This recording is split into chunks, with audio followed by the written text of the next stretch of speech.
Thank you for the invitation. It's really nice to be here, and I've really enjoyed the talks so far. I hope you enjoy mine as well. My talk is about integrating artificial intelligence in the art and process of film scoring, as you can see from the title. And what you'll see in this next slide is a overview of the different elements in the workflow of creating a film score. And I'm not really a specialist in artificial intelligence. It's more of a music technology background in general. So I studied composition here, and it's the type of composition that you have like conductors and you have performers playing them. But during my studies, I took a lot of music technology courses. And in fact, my first teaching job was a faculty of music technology in England. Thereafter, I had a professorship in America for digital arts. And then now I'm a professor here in the Hochschule Musik for film and games. And so the move from an instrumental-focused type of composition, so that's the type with conductors and players, to a technologically mediated one is kind of a slow process for me, and involved learning lots of different types of technologies. And there were many different types of waves, types of pieces that were constructed that integrate various types of technologies into performance situations. And so maybe you've seen concerts where there's like a performer on stage, there's a microphone, and there's a person on a laptop doing some mysterious magic. And you can hear some processing that's happening. You can hear materials being reflected, perhaps just as simple playback of the things that you've heard once before. So it's kind of like a delay function, something like this. That's possible from technologies like from the 1970s onward, something like that. You get other technologies that do some sort of analysis of what's happening. And so the computer is used to help analyze what frequencies are coming in from your instrument. First of all, filtering the color of your sound, trying to figure out what the main frequency you're playing. So if you're playing an oboe, basically the loudest, if you look at a spectrogram, the loudest signal, if you look at the spectral signal, will be the root fundamental tone of the oboe that you hear, thereby making it easy if you analyze it using a computer to find out which pitch is currently being played. Yeah? It gets more complex if you've got an instrument that is polyphonic, something that's emanating more than one fixed type of sound. So pianos, guitars, stuff like this, marimbas, things that are more complex in the layers of sound that they can do. And over time, computers could handle the parsing of these types of things to help identify polyphonic types of music that's coming in. And these types of technologies remained and still sort of remain in the domain of like academia or in experimental festivals or institutions like ZKM where they showcase music like this that are technically mediated, not really using off-the-shelf consumer-based type of products to put these types of music out there.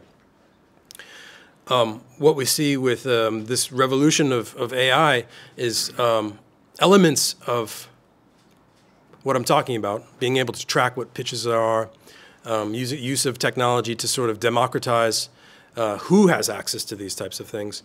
This is slowly starting to eke in and change some parts of the digital flow of how film music is made. And in an unequal kind of way in all the different parts, you'll see that there's like things like cue sheets, generations, spotting notes. If you've dealt with films and you've dealt with music production, these terms will be known to you. Coming from the script, you get little designations of things like changes of perspective, characters' actions, characters' words, these types of things. These can be translated then into spotting notes about where music should go. And that's the first place that I think is most interesting for use of AI, and that would be large language models to grab onto elements that relate to this pre-production phase. So the parsing of answering the question, where should music go, how long should the music be, where should the music change, this type of thing. And this really speeds up the process quite a lot. I've been, as I said, I'm not a native speaker in artificial intelligence. I'm a dabbler. And I dabbled last 2 years ago to see what the current state of things were. And then when Oliver asked me to present, then I dabbled yet again, and I looked to see what the current state is. And I found that feeding in the script to a film like How to Train Your Dragon, everybody know this film? No? Really helped parse out things like where the key emotional changes would happen, where the exposition lies in the film, and help divide up and help make a lot of the markings that you have to do a lot faster than if you were to do this in a DAW. So in a DAW, so when you're scoring a film, you have to track all of the spots where music's going to be, and you have to mark them according to the SMPTE addresses that are given to you. And just tracking the emotional ups and downs and changes, this is a great reduction of the time that it takes to analyze a script and find out where. Thank you. Okay. Possible mapping. So this was generated in 10 seconds, and it's. I asked it to track for me huge emotional switches and changes of camera perspective, and also to identify potential leitmotif suggestions, so that we see a character with some sort of slight modification of emotional state, or some sort of development of character tracked over time. It puts the page number of the script, which then could be modified later for SMPTE address modifications also. Also identifying things like jumps in time, because usually when you're doing the spotting for a film, anytime there's a kind of location change or a time jump, so narratively speaking, change of setting, internal to external perspective changes, it just parses all of this out for me. And 95% of the time, that's where film music is happening anyways. It's these types of changes that are attached to the film's structure. And then do the same for the tracking for the leitmotif structure, and you hit most of the spots that it's most likely that music is going to be used. Flash forwards, flash backs. And then back to, so that's like the organization of like how it would help during the spotting process. And then there's the temp tracking process, which if you're familiar with the steps of the stage, this is where the director maybe is not so familiar with the language of music and instead speaks with example. And so there will be a given sequence and then some options of pre-existing music will be played with that, with the composer present, and say, we would like something like this, but slightly different. Yeah. And so composers are used to working with the idea of working with iterative design of musics that are already existing, and then always with that caveat at the end of this, but a little bit different. And this largely relates to the disconnect that there is between the types of language that you use. So a musical language or a kind of text-based language. And so a couple technological breakthroughs over time happen, and these aren't really AI related, but they are technology-driven eras of tools that composers use to bring technology into composition, things that do things like style modeling. And so we'll see late 80s, we'll see in a university setting, there's a data-driven learn a composer's fingerprints, then continue in that style. So this is an idea of like analyzing style attributes from a piece of music, and where do you get those from? And this is the thing, there's a divergence a little bit between AI and this type of style, because here we're dealing a lot with like MIDI information, note information, symbolic representation of music. And so like things like Bach and Beethoven, where you can see all of the counterpoint, you can see the instrumental choices, the volume changes and stuff like that, and every pitch that's kind of listed out.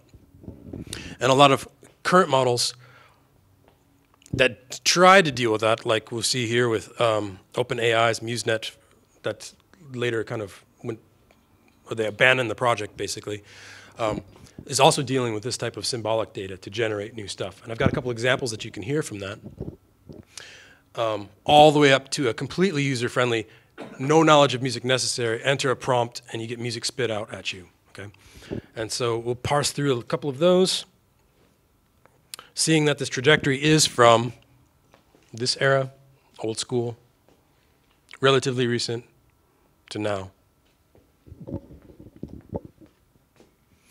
When I said that it's kind of a closed playing field and that there's later a democratization, this is the closed part. This is one with softwares of incredible sophistication and like zero thought for like use,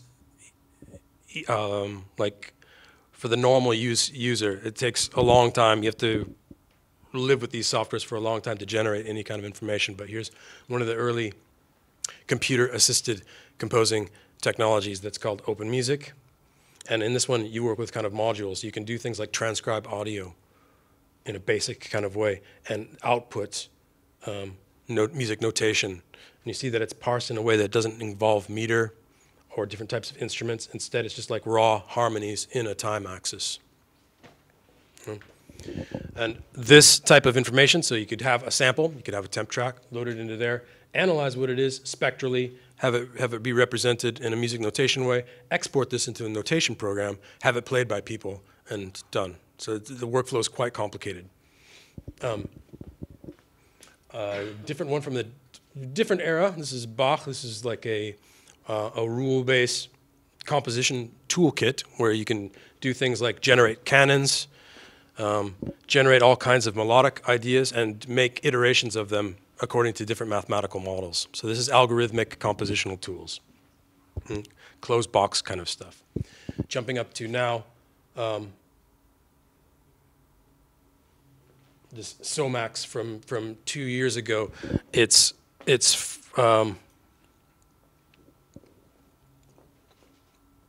real-time, live, interactive, polyphonic ability to recognize gesture and repeat similar gestures, creating a kind of musical dialogue. So really getting to more advanced type of output for this type of thing, with the goal of real-time performance in this case, score production in this case, and score production in that case as well. Then a couple early pieces, sounding a little bit like this.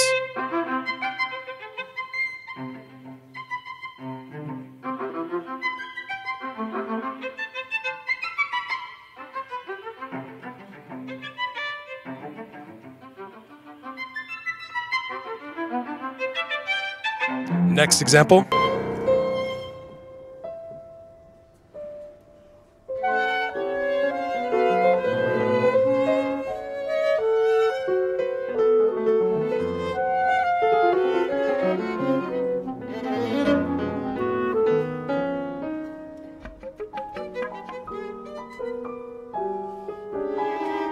I think I'll skip this next one just for time.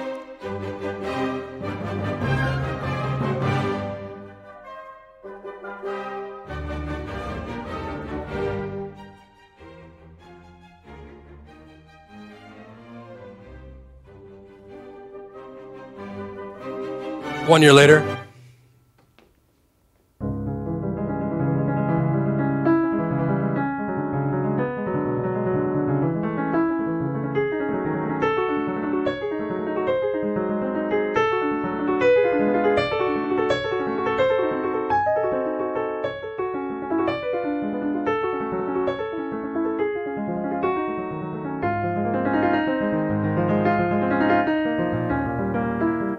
It's quite believable take on a Rachmaninoff kind of style of composition.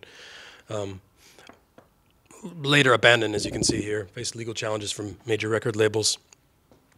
The inputs to, the legal challenges were also for OpenAI. That's why it was abandoned for MuseNet. The inputs to all of these, though, remain MIDI-based. And that's one of the problems right now, too. A lot of the software that's analyzing and generating for like software that you might use now for something like Suno uses a type of stem splitting technology that's not outfitted for kind of classical music objects, but more like if you've got different separate layers of like drums, bass, guitar, and vocals. And if you notice, there's always this type of paradigm that's at the front end of these interfaces. How many of you have ever tried Suno by any chance, or Udio? Yeah, okay, so some of you. Yeah, you'll see that there's kind of a flavor. It can create quite nice music with that type of structure, but not structures that are involving rule sets that involve things like counter melody, secondary melodies, and harmonic progressions that are a little bit mysterious in their construction or ambiguous, not fully realized chords that are kind of block style. It's got less of a pops. It's got more of a pop sensibility in that it can parse out these types of musical details a lot better than classical ones. And that also brings me to the first kind of problem that's why film scoring is not adopting this as quickly as in other art forms, and that's because that corpus of like the Bach, Beethoven, and Mozart scores, they're not published, they're not turned into MIDIs, so it's invisible sort of to this beast that is doing the analysis. Yeah, a lot of the scores are not available because after they're recorded, they're often put in a vault, and that's been the problem for academic scholarship for people who are interested in doing film score studies, is this lack of availability of the scores themselves. And so that's why when you put in prompts, they ring in some ways true, but in other ways not. And depending on the type of composition, output that you would like to get, it gives you varying results. And so I've tried all of the most modern ones to see what kind of results I get, and I view them quite critically. And I thought I'd just play you a couple of them. The most effective, because I did some Morricone prompts, John Williams prompts, and Hans Zimmer ones. And just curious, which one do you think it could handle best?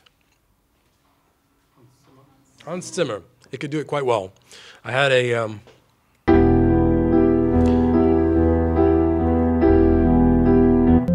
yeah, this is the Hans Zimmer.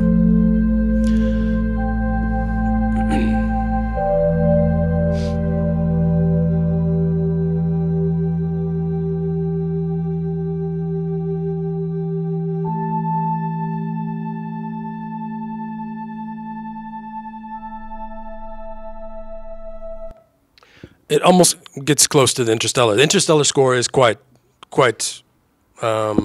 personal, well done, well composed. It gets closer to this than it does to a Morricone.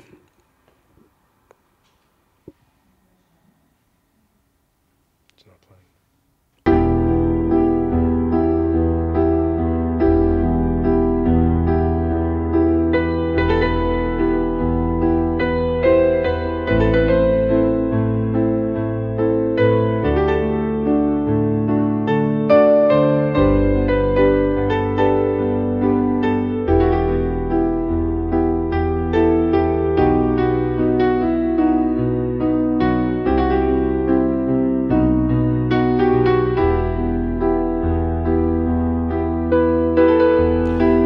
Missing some pretty interesting things that he tends to do with meter, particularly. He likes to use hemiolas. He likes to use uneven lengths of fragments of his textures, and this does not capture that at all. It's thinking largely in bar-to-bar kind of units, and you don't get any of the complexity or interesting instrumentational types of nuance that you get in a normal Morricone score.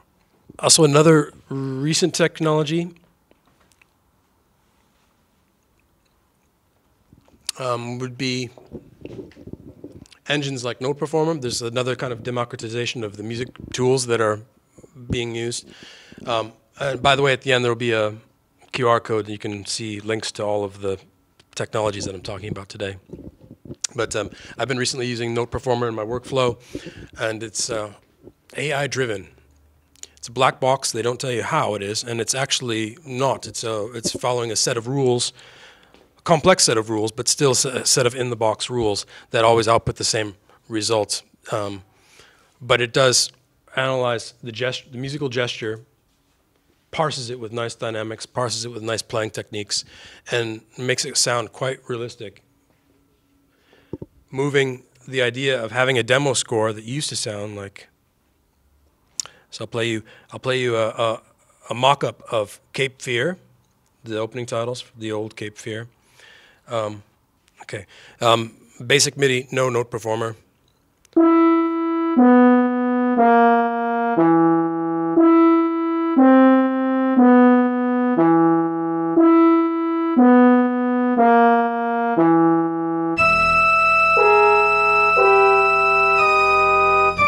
So that's what MIDI demos were looking like 20 years ago, with something like no performer. It's shaping the gestures in a nicer way.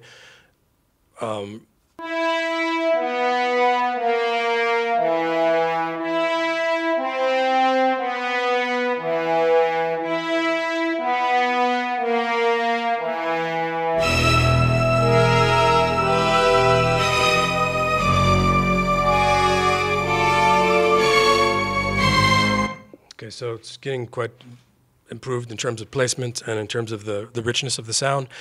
Then with an expensive library that's also incorporating some interesting round-robin techniques so that you don't hear the same sample each time next to each other. So the expensive version.